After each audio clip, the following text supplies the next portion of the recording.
Hey everybody, I'm Mike. It's a Tough Fight back here for another episode. And this episode is about that money does not grow on trees. You know, it's been in my experience that people just don't think about where money is going to come from. It's almost as if they think it's going to grow on the trees and they can pull it off.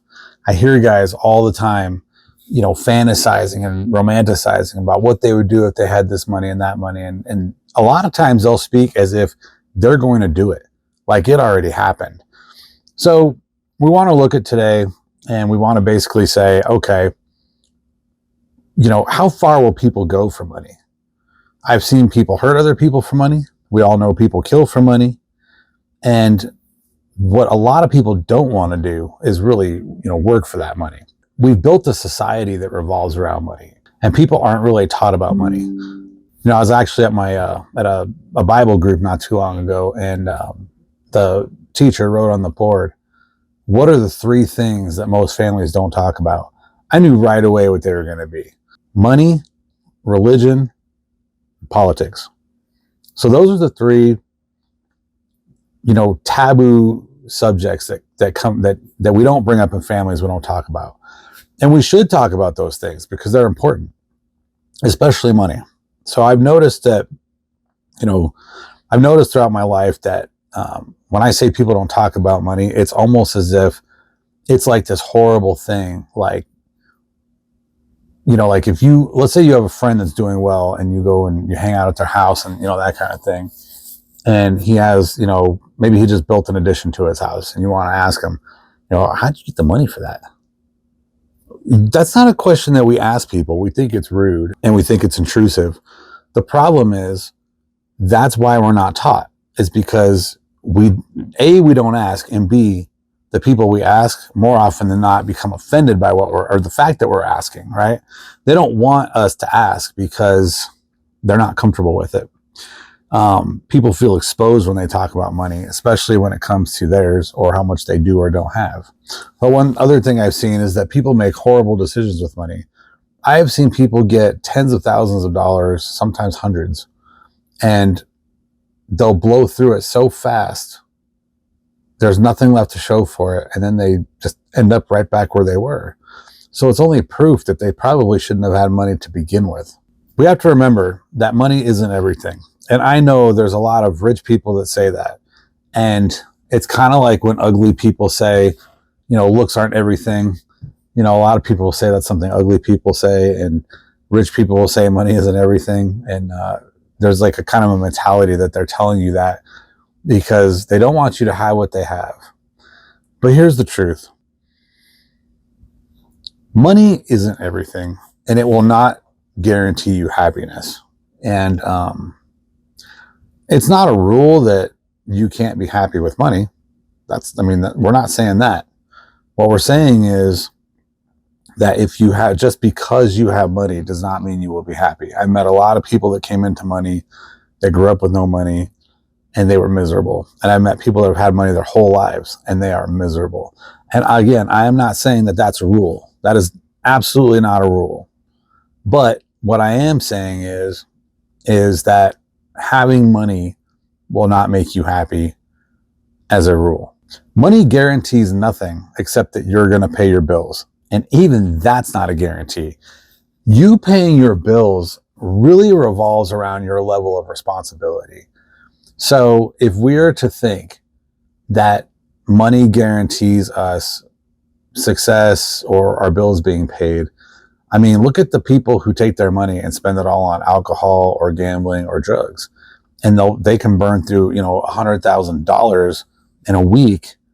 And that's probably being nice, and get themselves on the brink of death. But that did not guarantee them anything, right?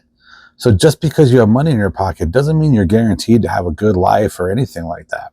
I know people who have money that are completely happy. And again, I'm not saying it's a rule. I know people who have nothing and they're completely happy. And I'm not saying that's a rule. I also know people who don't have a whole lot that are miserable. But the people that have nothing that are happy, I watch those people closely and I ask myself, what is it that makes them happy? And here's what I see. I see a lot of times they have families or they have some purpose outside of themselves.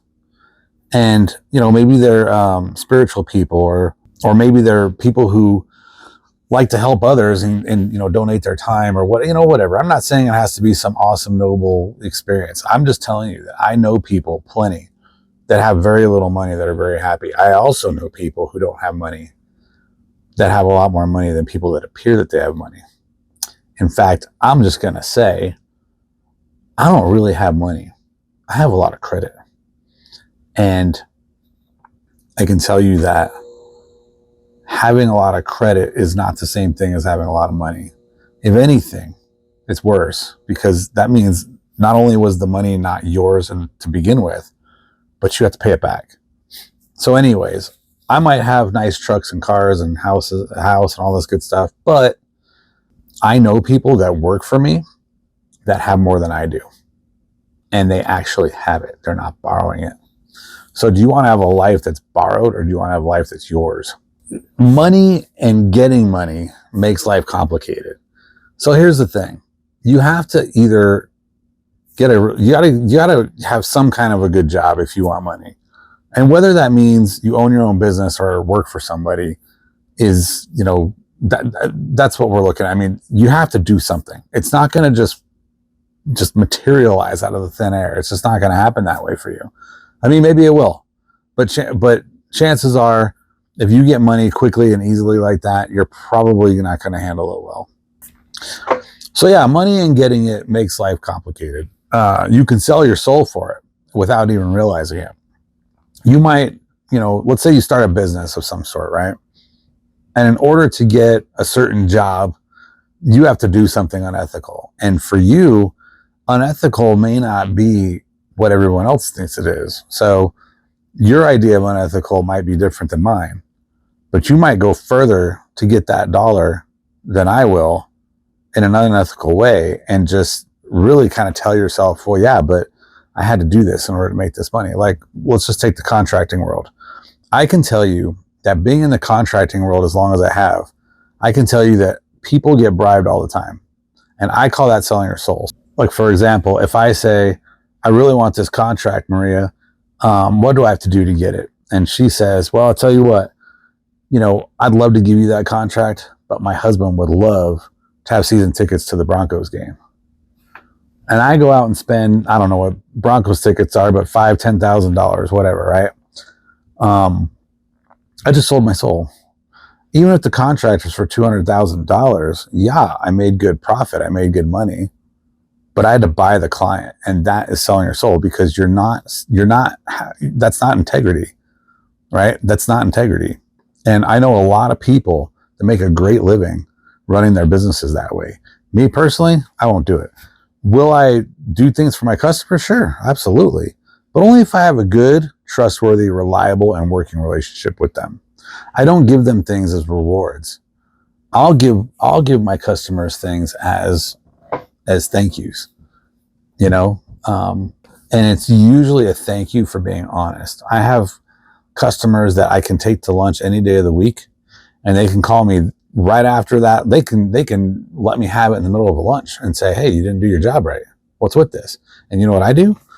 I make it right. I fix it. That's the difference. So anyways, you can sell your soul, right? You can do things to get money that you shouldn't do, that aren't good for you. The other thing that makes life complicated with money is you're not available. It depends on what you do. In my experience, to make money, decent money, good money, whatever you want to call it, generally you have to be willing to be unavailable. And that means unavailable to your friends and to your family. This is probably one of the hardest things I've ever had to deal with in the whole time I've owned a business or businesses. I get here at about 3:30 in the morning, and I leave at about 5 o'clock in the afternoon. I'm always home for dinner. I mean, 99.9% of the time I am home for dinner.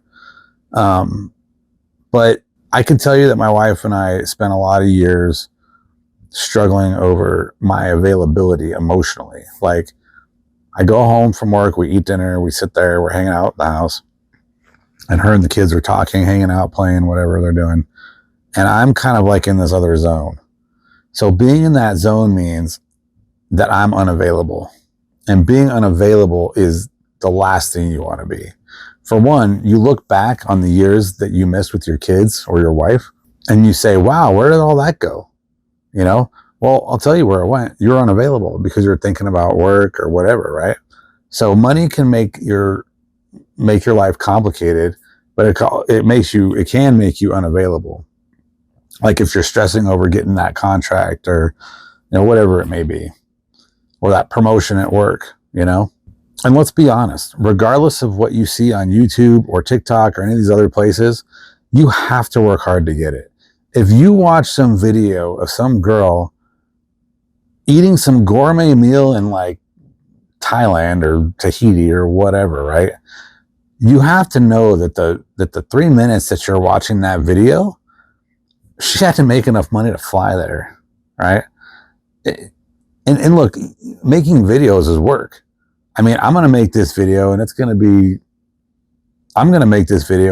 10 to 15 minutes long, but I'm going to put about 4 hours of work into it because I have to go back and edit it, post it, all that good stuff. And all that stuff takes time. I also already have at least an hour into it because I had to, outline the video to show what I had to do. So like, just because you see these people and you think they're making all this money doesn't mean that they are. Now you look at the lawyer or the doctor, they're driving the Porsche to work every day, right? And you think to yourself, man, I wish I could have that life. But here's what you don't see. That doctor went through med school for 8 years or something like that. They practically live at their job, and they don't, a lot of them are very unavailable. I mean, just do the research, right? Look at the lawyer. You think the lawyer goes home at 5 o'clock every day? Mm-mm.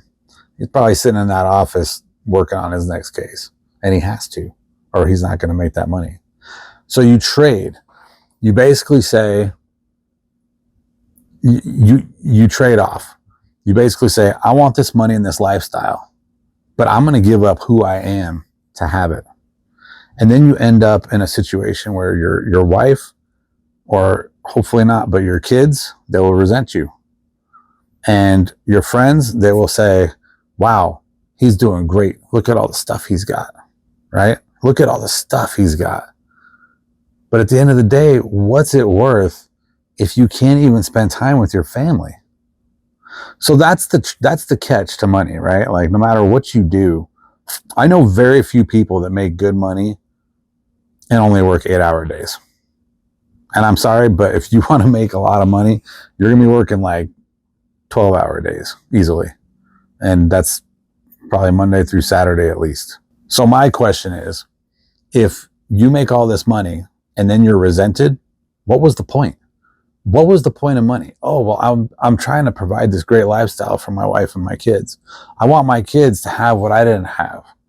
But there's one thing that your kids don't have now that was really the only thing they needed, and that was you. Think about that. And let's think about this. Let's say your number is $1 million. Like, oh, I really want $1 million. Like, don't we all, right? But let me tell you this. $1 million just doesn't go very far. I had a check last year for $140,000. It was gone in 2 weeks. Didn't have much to show for it. We paid some debt. We bought some stuff for the business. But I'm telling you right now, it just doesn't go that far. You want it to, but it doesn't. So thinking that you want all this money, and then you come to realize the more that you get, the more you spend. I mean, that's pretty typical. Is it a rule? No, but I would say for probably 90% of the people in this country, I think that's probably very true. I don't think most people should win the lottery, because most people, when they win the lottery, what's the first thing they do? They go out and buy a bunch of cars, and they go buy and I'm not saying don't buy a house and don't buy a new car, but they just start living this lifestyle, like the MTV Cribs lifestyle or whatever, right? But that's not really what it's about. And you don't see that until after you blow through all the money.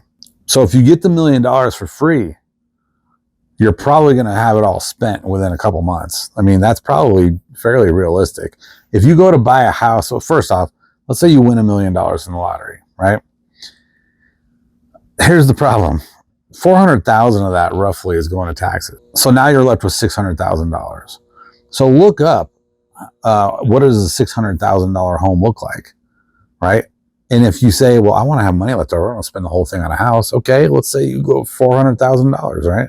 You're going to get a pretty normal house, pretty modest suburb, working class neighborhood house. And you'll buy the house and you'll have nothing left. You'll have $200,000 left, which is almost guaranteed to be gone through very quickly. You'll probably get a car. You'll probably spend $80,000, $90,000, $100,000 on a car. You'll probably take 5 vacations, and by then you'll be about broke, right?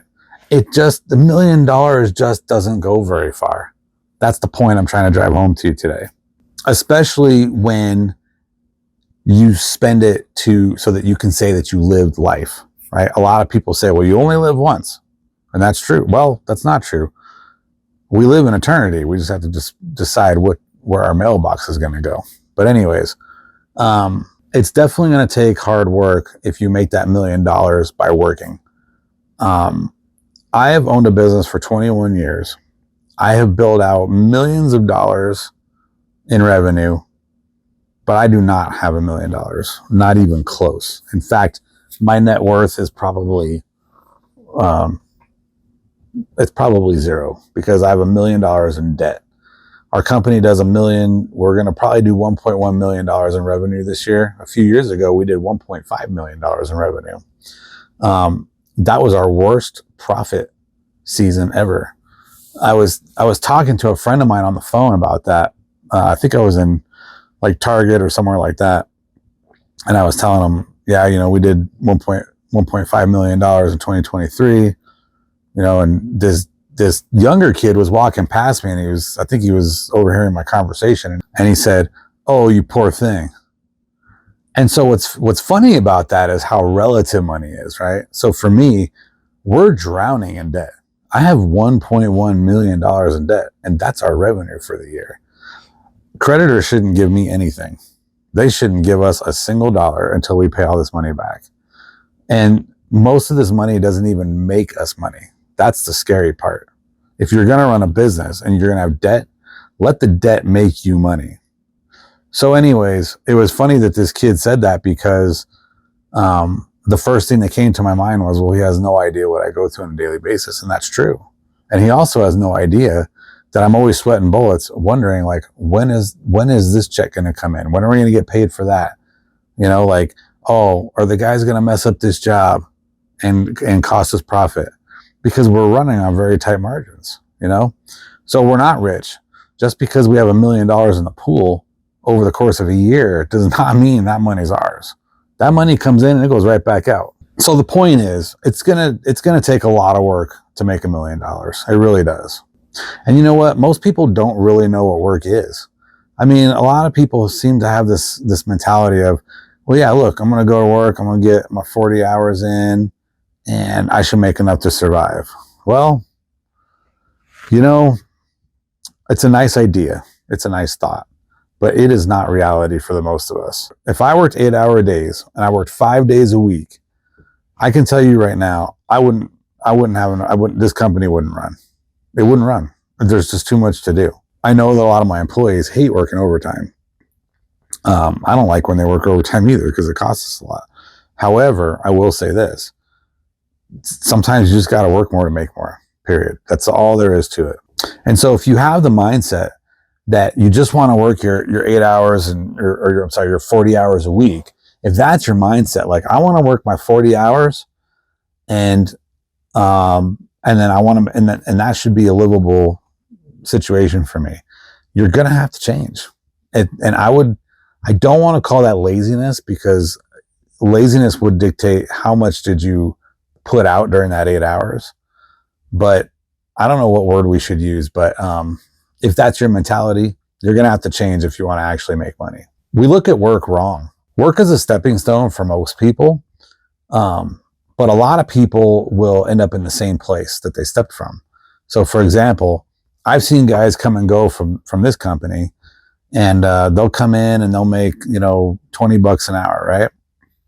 And then, they'll be here for a year and they'll say, hey, you know what? So-and-so offered me another $1 an hour. So if you go through their performance reviews and things like that, and you notice that they're not worth that extra dollar an hour, and it's not that the person isn't, but their work isn't, and you don't pay it, you got to be ready to lose that guy. So when that guy leaves and he runs off and makes another dollar an hour, and here's where it all comes crashing down. I have seen many guys leave here and tell me they're going to make another dollar or two an hour or whatever it is, only to find out through the grapevine that they actually took a pay cut. They'll call your bluff, right? And then here's the sad part. You'll run into these guys 3, 4, 5 years down, sometimes 10 years down the line, and you will find out, you will see how they're living their life, and you'll find out that they're doing the same thing they were 10 years ago. They're in the same job position, same job title, same job pay, except maybe the pay went up because of the cost of living. Man, that's not a good place to be, right? That's just working to survive. Like if you want to work to live, that's different. You know, do you want to survive or do you want to live? And a lot of people will say, well, I shouldn't have to live to work. I should work to live. Well, then work to live. Make what you do count. That's a great starting point. So I find that most people in this situation, they're basically chasing an unrealistic dream. And the dream is, I'm going to go to work and I'm going to do my job. I'm going to punch in, I'm going to punch out, and I will make a bunch of money at some point, and it's going to pay for all my fantasies to come true. That's called delusional, right? That's delusional. So the reason why that doesn't work is because you are expecting your job field to make you tons of money, and you're in a job field that doesn't make a lot of money in the first place. Just because your boss has a nice truck or a nice car or whatever doesn't mean that he paid cash for it and he's living the high life. A lot of people buy these things just to look like they're doing well. And that brings us to an important part. It's the lying, the lies that surround our lives, right? And what are they? Follow your heart. That's horrible advice. That's a lie. Why the heck would you follow your heart? What does your heart know about anything? It's a blood pump, okay? And we know we're not talking about our physical heart, right? We're talking about following who you are as a person and those things, whatever. And they say, follow your dreams. Another lie. I can sit here and daydream all day long about being the first person to step foot on Mars. But let me ask you the question. What do you think the odds of me being able to step foot on Mars are? They're pretty slim, I would say. The people who have the best chance of going to Mars probably are never going. And so like this whole thing of you can do anything if you put your mind to it, I think it's terrible advice. I really do. And while it might be true, I think what most people miss is that they're not going to put their mind to it. They're going to put their imagination to it. And that's not the same thing. So if I say, well, you know what? I really want to be a doctor. I'm 49 years old. Can I go be a doctor? I suppose so. I could go through med school and go through college and all that stuff, and I can go be a doctor. But at what cost? Do you measure the cost of what it is that you even want to do before you accept the fact that you can do it? Do you really want to go through what it's going to take? Another great lie is, oh, you're a winner. You're just a great person. By whose standards? By whose standards are you a winner and a great person? I mean, I'm not trying to say like that we shouldn't think highly of ourselves. I think we absolutely should. We also need to be honest with ourselves. What makes us a winner? What makes us a great person? Just because your friend thinks you're nice, or your mom or dad or your brother thinks you're nice or a great guy or a great girl, doesn't mean that you are. Doesn't mean you're garbage. Doesn't mean you're garbage. I mean, we're all special to somebody, right? But we can't bring that to our job and say, hey, I'm great, right? We can't go bring that to our job and say, I'm a winner. You're not a winner until you won, right? Fighting doesn't make you a winner. Fighting doesn't make you great. It's when you win that makes you a winner. Another great lie that people just suck themselves right into is You shouldn't have to suffer at some job. You shouldn't have to work that hard. You know, again, a nice idea. It's a nice idea, but it's not reality. If you lived in a society where it was just everybody living off the land and there was no money, you would still have a hierarchy, because the guy who runs the cattle, he does more than the guy that, I don't know, makes clothes out of grass and stuff, right? I mean, managing animals is hard work, right? I'm not saying making grass skirts isn't. What I'm saying is, this is how we put value on our society, right? Someone's going to be doing more than the other guy. Someone, and the guy with the brain power, the guy that's managing the guy that is managing the livestock, and then he's managing the grass skirt guy. He's managing the people that go fetch the water. He's managing the people that crush up the grains and all that stuff. There's someone that's controlling all that, because not everybody can just do their job and everything works out. You need management. Even in a village, you have managers. They're just not called managers, right? But somebody has to be the glue to keep it all together. That guy is smarter than the average Joe. And that's why that guy gets paid more. People just don't see that because they don't think it's fair. They think, well, I work so hard, I should make all this money. That's not how it works.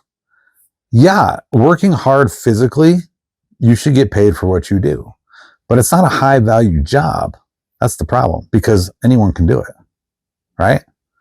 So at the end of the day, we want to work hard, but that's not a guarantee of money.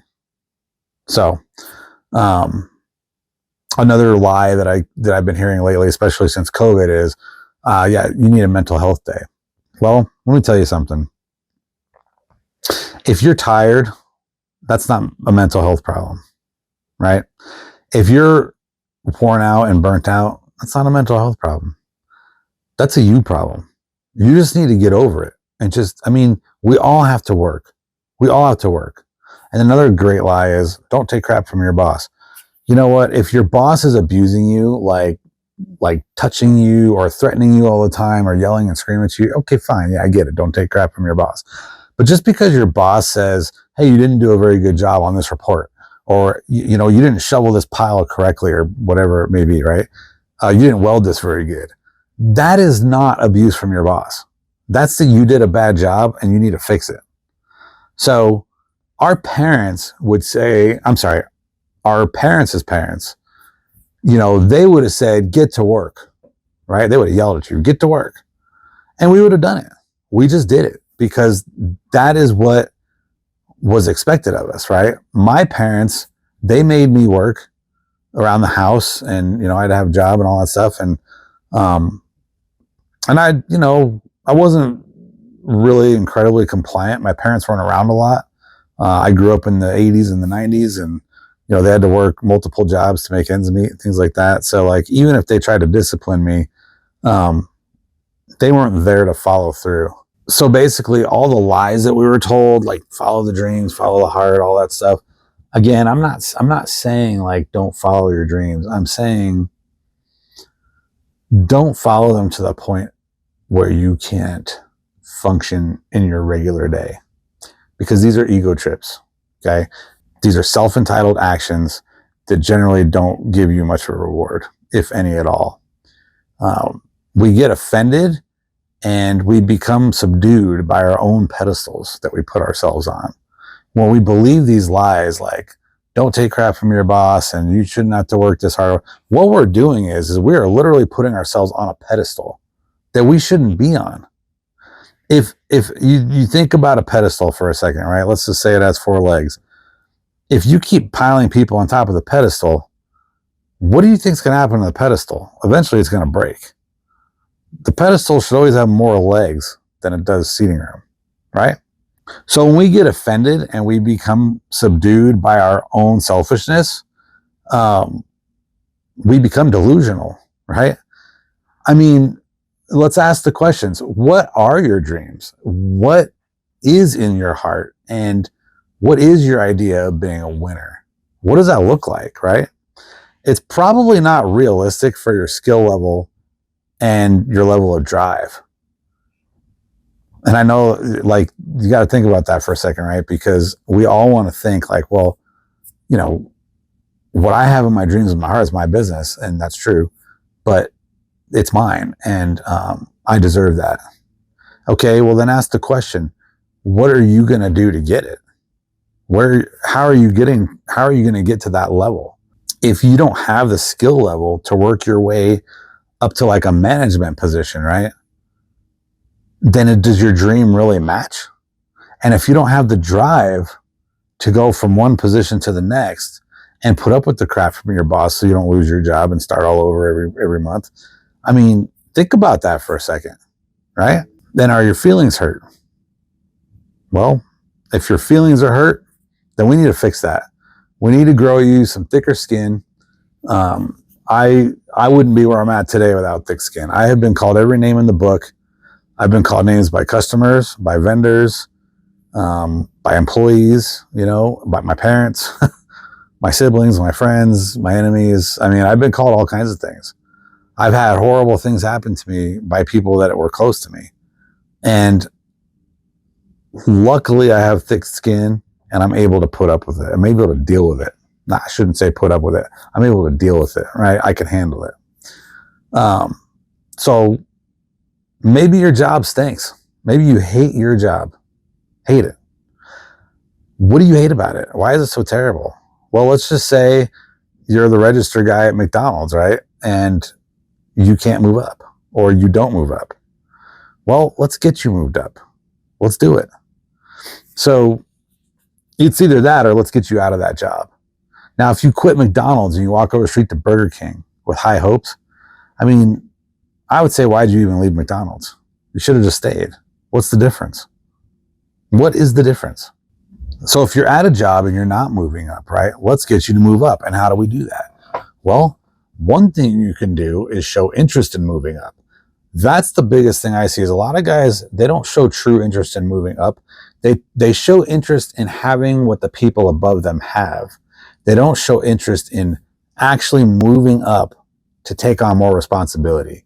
And remember what we talked about with the village. The guy that runs everything, he's worth more because he has more responsibility. If the guy managing the livestock messes up, no one in the village gets to eat. If the guy making the grass skirts messes up, no one in the village has clothes. But somebody has to make sure that those things are happening and that they're happening right and on time. So that guy has a lot of responsibility hanging over his shoulders or hanging over his head. And so that's why he's worth more. So the more we make, the more we do usually, right? If you want to be a manager, then do what managers do. Mimic what your manager does, right? If you're just the register guy, you know, and your manager is like, you know, you hear him complaining about, man, you know, Tony didn't do this and Julia didn't do that. Do those things. That's what your manager is expecting. Be that guy that they can count on. You know, and I think it's really important to, I'm not saying verbally, but hold your boss up on a pedestal because your boss holds your job in his hand or her hand. But hold them up on a pedestal. Act like they're on a pedestal, right? And I've heard a lot of people say, yeah, well, I'm not going to kiss their butt. I'm not sucking up to anybody. I'm not bowing down to anybody. That's not what we're talking about. You're already expected to do a job. Just do the job and then some. Do more than what you're asked to do, but do it right. Do it right. I'm telling you, this is the way to get ahead. It might not seem like it. It might seem like you're giving up part of yourself, and maybe you are to some point. But if you're giving up, if you giving a part of yourself up means having integrity and doing your job right, then I'd take a look in that mirror and I'd ask yourself if you really have any integrity in the first place. And you know, you always want to teach other people how to take your job. Now, that might sound really stupid, but let's just say that you're working the register and you know how to clean the lobby, right? And some other guy comes in wants to work there. And maybe the guy that makes the burgers makes another $1 an hour or something, right? I don't know. But let's just say he quits. And they want to move somebody up to make the burgers, and they want to take you off the register. Well, guess what? They need someone to take that register from you. That is why you have to teach people to do your job so that you can always move up. And you build that team and you take them with you. By the time you get to the management level, if you have all those guys that you taught how to do your job, you're going to have one heck of a crew. It's going to be awesome. But this is how it all works. It's all about succession. You have to build people beneath you in order to let yourself move up, right? It's either that or you put yourself in this position. If you got 5 guys that know how to run the register and the burger guy quits and we need a burger guy, we're going to look at those 5 guys and we're going to say, man, which one of them out of all of them would be the best at making the burgers? And you put your boss in a position where he has to make a decision based on not much. It's not going to be based on a whole lot. So if you build someone to take your job and you show interest in your manager and what they do and what the other positions do, I'm telling you, you will move up. If you're only there for yourself, if it's just your paycheck or it's just a job to get by, then I'm going to tell you this, and this might hurt your feelings, but you deserve to be exactly where you are. You cannot succeed by yourself. You need help. As an owner of 3 businesses, I can't do this alone. There is no way I can do all this by myself. I need people around me. I have to have them. And let's just say my business was just me and there was nobody else, no employees. I would need somebody, whether it be a vendor or my tax guy or an accountant, whatever, right? You need people around you. You have to have a team. And you really just want to serve those above you when you can and if you can. If you can stomach it, have a servant mentality to the people above you, but show them. You don't just have a servant mentality from the standpoint of you just take whatever they shovel your way, you process it and you go on. You want to show them interest in moving up. You want to show them, you want to talk to them, ask them about what they do. People love to talk about themselves. Ask them about their day and how what their job is like, right? Show interest in all this. Because your manager, your boss is going to see that. And when your boss gets a promotion or your boss quits, they're going to look for someone to be the boss. Let that be you. When you serve those above you, I would call that paying your dues. Learn how to do the job and be good at it. And then serve the people above you. That is paying your dues. Because at some point when you're up where they are, don't you want the people beneath you to serve you so that you can do your job? I mean, isn't that how it works? How are you going to do your job as a manager if nobody beneath you is doing their jobs?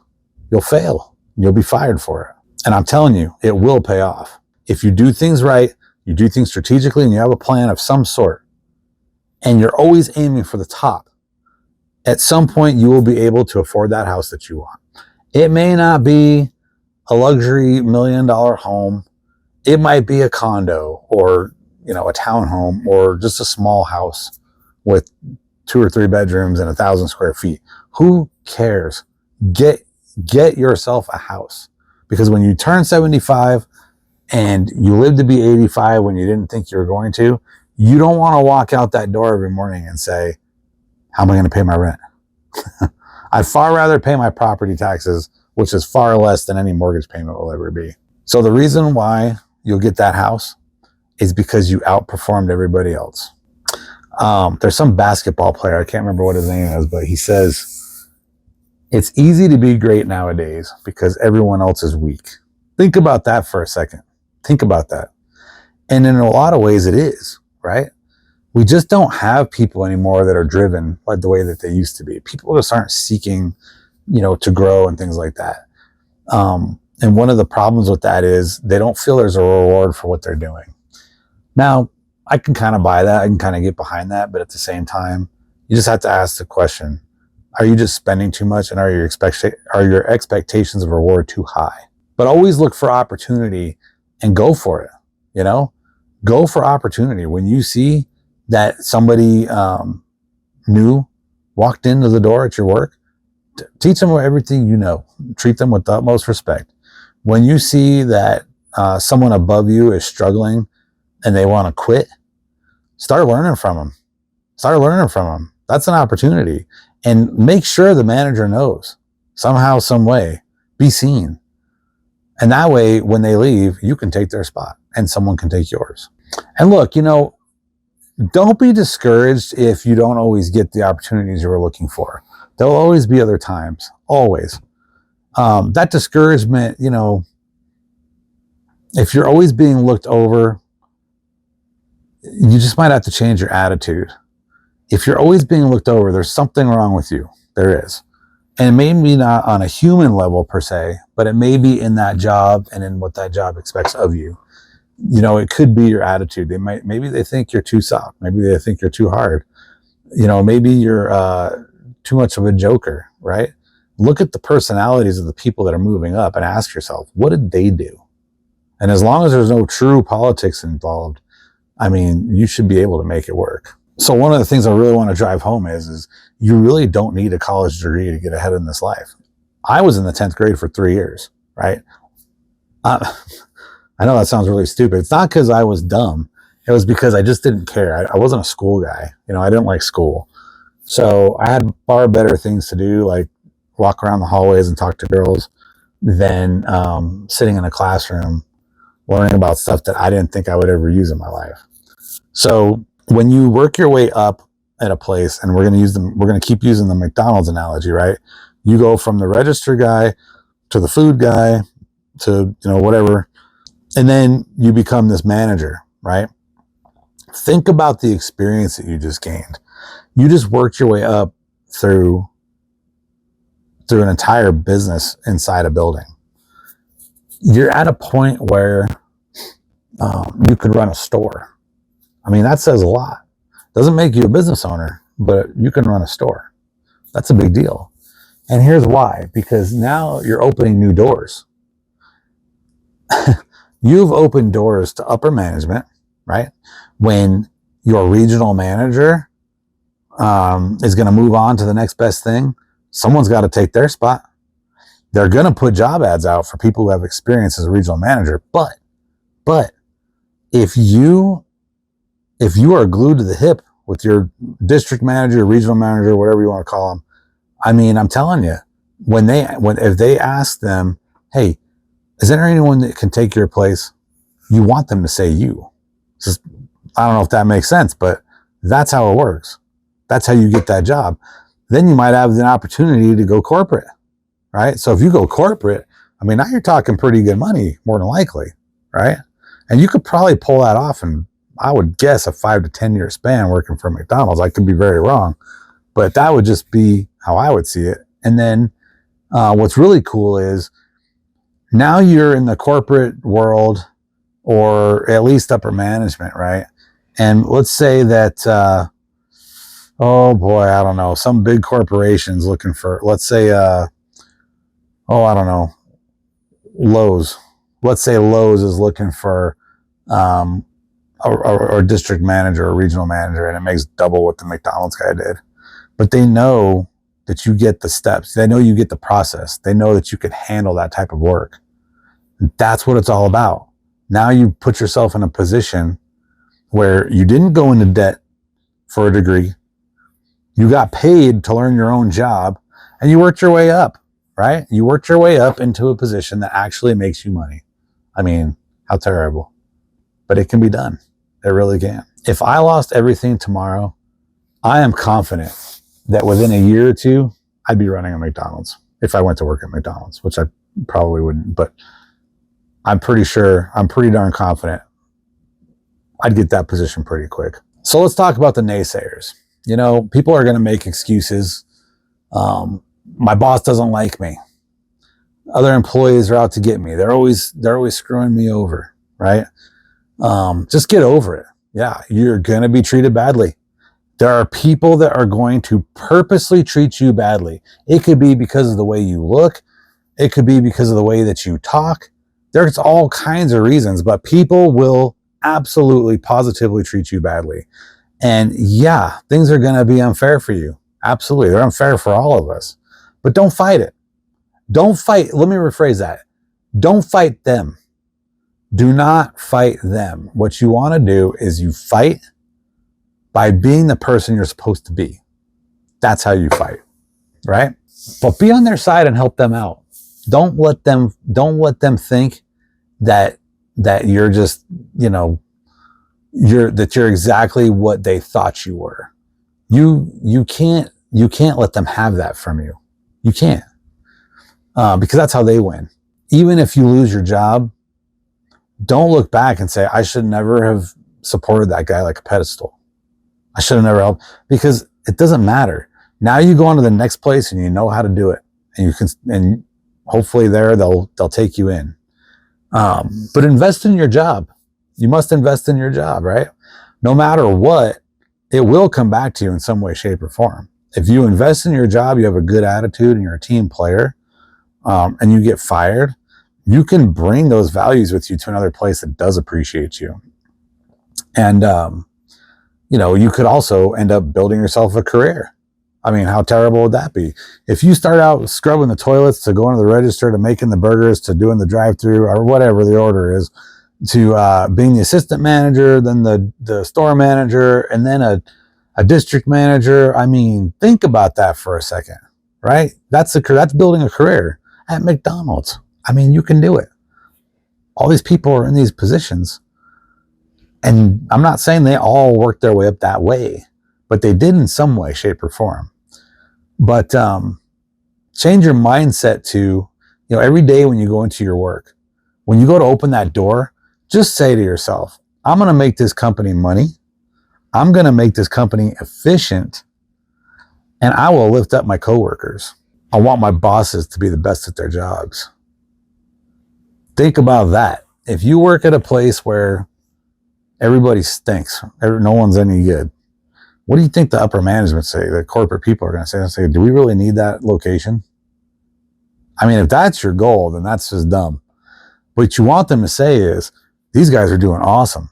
Look, you're not going to make $30 an hour working at McDonald's because your location's doing good. That's not going to happen, right? But here's the thing. They're going to look at the people in that store. They're going to, and they're going to say, hey, this guy's part of the team. We don't want to lose this guy. Let's take care of him, right? They're not going to pay you $30 an hour. But when the opportunities show themselves and they know you're a team player and that you help build the people beneath you and above you, you're a builder, not a maintainer. And they're going to take you somewhere, right? But you have to seek that opportunity. You got to push your way in. So you can look at it like that, or I can see you in 10 years running a register somewhere else. You'll be doing the same thing over and over again, right? And you'll be making the same amount of money, but it'll be relative, of course, to, cost of living increase, right? But you still won't be making a livable wage. You have to move up to be able to do that. And, let's just remember this. You will never get anywhere if you keep starting over. Stay as long as you can at a place. Learn everything that you can. But look, guys, money does not grow on trees. It doesn't. It grows with your career. You got to understand this. But look, we're all out of time for today. So I just want to say, life is tough. Fight back.